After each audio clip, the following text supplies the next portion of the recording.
great seeing my next guest back in action. UFC 323, December 6th, last pay-per-view of all time. Pretty big card here. Nazim, how are you, my friend?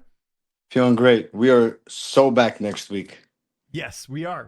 It's good to see you back. Now, take me through the last couple of months, because I was hearing that you were having all these, sort of fights put together and fights booked and all that just didn't materialize. I was hearing some different names. Is that accurate? Because it seemed like I was hearing that you were going to be fighting like Moicano or some of these other names, and then here you are now fighting at 323.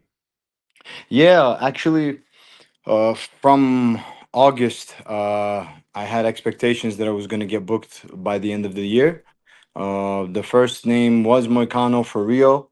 That didn't go through. Then we had main event signed, sealed, delivered, ready against Gamrot in the Apex November 8th. Then they yanked him, put him against Oliveira. So we're here with Fares Ziam in UFC 323, December 6th. And that's how we ended up here. Yeah, well, it's good to see you fighting, and that not, at least you got to fight, right? I know that's a little bit frustrating. Was there any part of you that, a little disappointed you didn't get on that New York card? Obviously, you used to live there. No, it's not a disappointment, to be honest with you. I actually I'm very open to different things. I'll come back around to the Garden, I'm sure, God willing, But overall, I just wanted to keep the momentum rolling, keep myself in the mix in the conversation. I didn't want any amount of time off. I was injury free, surprisingly enough. Out of that, I came out of that injury free, and I didn't want to sit around and wait and pick and choose. I just wanted to get in there and fight, more importantly than anything else. Of course, I wanted the Rio fight. Of course, I wanted the Gamrot fight. But this fight to me is just as good, and we're gonna get the job done next week. Yeah, no, it's great to see you back, and obviously a very dangerous opponent here, 17-4 record. How do you feel like stylistically you match up against him here?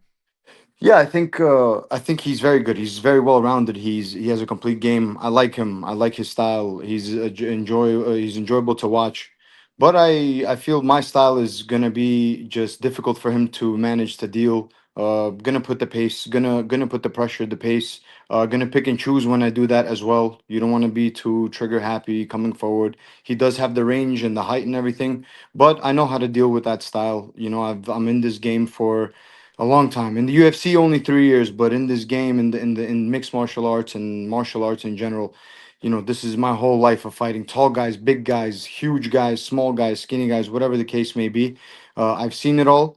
Yes, this is a different level, of course, but with that being said, I trained accordingly with the best, and I'm ready to go no matter what.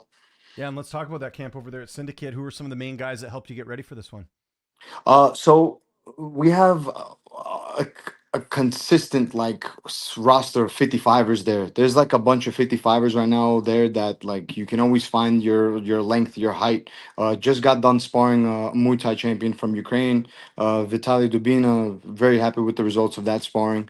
So just different bodies throughout camp. Brendan Jenkins, a 40, 50 fight veteran, former UFC fighter as well. Always getting looks with him. A bunch of wrestling with some beasts from Chechnya, Georgia. Just a bunch of solid guys, and they just get you ready. Like working with these guys, you get ready. Your whole game is ready for everything. There's no stone left unturned, and there's nowhere this fight's gonna go where I won't feel fit. And that's the cool thing. There was a video maybe a month or two ago on the Syndicate page that I think fighters like said where they were from, and like just the amount of fighters from all over the world that train with you guys. Like that's got to be such a luxury that, like you just said, you got an opponent. Hey, we got a training partner that would match that profile, right? Yeah, yeah. So that's the thing about Vegas. Vegas reminds me, it gives me a Thailand vibe where you have just like a powerhouse of just different guys coming in, and then there's also the consistent guys, and a lot of guys moving to Vegas. So it's just like one of those hotbeds where you just never there's never a shortage of anything. There's so many different gyms, so many specificities to your style or to what you want to work on that camp, whether it may be jujitsu, whether it may be striking, whether it may be pulling up for some boxing sparring or some Muay Thai sparring or some world class jujitsu. So it has everything. Yeah, no, it's great. One name I know that's been kind of newer to your gym, and John Wood was just raving about him. I don't know if you get to work with him or not, but I heard Chepe Mariscal's been a nice addition to your team this past year. Yeah, he's a beast. Chepe's a monster. He did lose that fight at the Garden, but he'll bounce back. The dude is he has a great style to do damage. Very pressure heavy. I actually enjoy watching his style a lot. That's like a style that I'll always 10 out of 10 times enjoy. You know, pressure, break somebody down, work the body, clinch up, throws, takedowns. I love that kind of style. Your corner, John Wood. Who else is going to be in the cage with you? It's gonna be John Wood. It's gonna be Ray Longo, the OG, and my boy Cody Steele. So another powerhouse of a corner. Yeah, can't beat that. And how's this fight playing in? I know you don't like getting paid by the hour. How do you see this one unfolding? There's I always leave it to momentum and to what's gonna happen in the fight is what's gonna happen in the fight. But of course, I believe my arsenal of weapons in the stand up. This is the thing though, like the ground, the wrestling can be at play as well. And he's well rounded as well. It's gonna come down to IQ timing, but I'm gonna find my shots, I'm gonna find my range, I'm gonna work my way safely on the inside, and I'm gonna do damage and get it done. 1, 2 rounds. That's where I plan to close the show. We talked about obviously some of those names that you were linked up with before, prior to this fight getting booked. I imagine another win here, maybe a finish. Does that get you one of those opponents? Do you think, or what would sort of a win do for you here? Not looking past next Saturday. A win for me does a lot, especially against the up and comer. Yet another up and comer with good skills. You know, 5 fight win streak and stuff. I think it puts me in a good position, no matter how you put it. I think if I was deserving, according to the UFC, if I was deserving of top 15 shot now, after this is just going to be just solidified. There's no questioning that. There's no denying that. Do you still want those names though? Like if they gave you Gamrot after this fight, is that a fight you'd still be interested in, even though he's coming off a loss? I'm interested in all these guys, all Yeah, the all the big everybody. I, names. I Yeah, want to be the best, and I want to be the yeah, one of the names that's leaving this sport having fought all of the best guys, and that the fans appreciate because I came out there and I put it on the line. Didn't make excuses, didn't complain and moan about certain things. That's why I'm not here. I'm not sitting here. It went from Moicano to Gamrot, and Fares is unranked. So it's like I could sit here and complain, but I have zero complaints. I just want to get in there, do it for myself, for my legacy, for the fans. So yeah, any of these names, like Marcano would be a good name. I would like to see Marcano next. yeah, Gamrot is also a name that I would like to see next. I would prefer to fight the guys on the winning streaks. yeah, Because like I said, when I get in there, when I put these guys away, I don't want to hear about, oh, he's yeah. past It's his not the same prime. He's fighter. this. Yeah, yeah, that type Yeah, of yeah. thing. I don't Yeah, want to hear yeah. that. I want to get in there and I want to fight the best of the best. And just kind of looking ahead to next year as well. Again, not looking past next Saturday, but one of your goals for next year. Do you want it? Like you mentioned, they had you in a main event. Is that something you'd hope to happen next year, just to get that experience and get that spotlight as well? Of course. I mean, I've been wanting to fight 5 rounds. I believe 5 rounds favors me. Just stylistically, my style, I pick up and I get better as the fight goes on. And, my gas tank, I'm very confident in my gas tank for 5 rounds. And I've done the five. Well, I was preparing for Gamrot. So we had a solid 3 weeks or a month or something of actually preparing 4 or 5 rounds before that was scratched. So I can't wait to fight 5 rounds. I would love to carry a main event because a Nazim main event I feel is an exciting one. I believe so. I think that would be something that the fans look forward to. A lot going on in your division. One thing I wanted to bring up, though, I did see you training with Rafael Fiziev. How was that? I saw he stopped by. I think it was a week ago. Yeah, no, he was actually here for a while. He was like here for 2 months. Oh, Yeah, cool. and Oh, nice. yeah, and a lot of knowledge, man. Lots of we've been friends for a long time. We've met in Phuket, Thailand in 2017.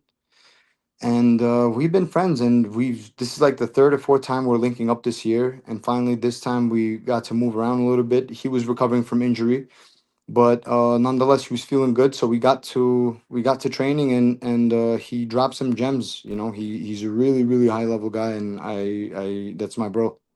Yeah. Does it sound like he'll come back and train there? Because I think he kind of splits time between obviously back home and then Killcliff. It seems right.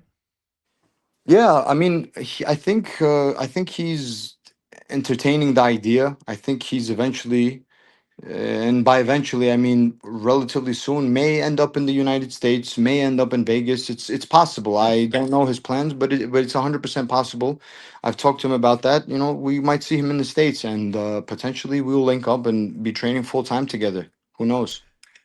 We obviously had the Qatar main event last week. Arman Tsaurkyan making quick work of Dan Hooker. What did you think of that fight and Arman's place in the division? He looked really, really good in that fight. To be honest with you, I see Arman with the belt soon enough. You know, if him and Ilya go at it, I see that fight as 50-50 because they're just both so well rounded. And it's the heavy handed Ilya versus the relentless wrestling and grappling of Arman. I think he looked great in the fight against Hooker, but it's nothing I didn't expect. Like I pretty much seen it going down that way. I expected more from Hooker, but I didn't expect less from Arman. Yeah. No, very good. And let's hope that fight happens because it sounds like Arman kind of wants to fight Paddy next. What do you think of that? Where, you got Arman who, obviously what happened at 311 happened, but he got the win now. Ilya's not booked. I think a lot of fans want to see Arman and Ilia next, but it seems like Ilia kind of wants to fight Paddy Pimblett.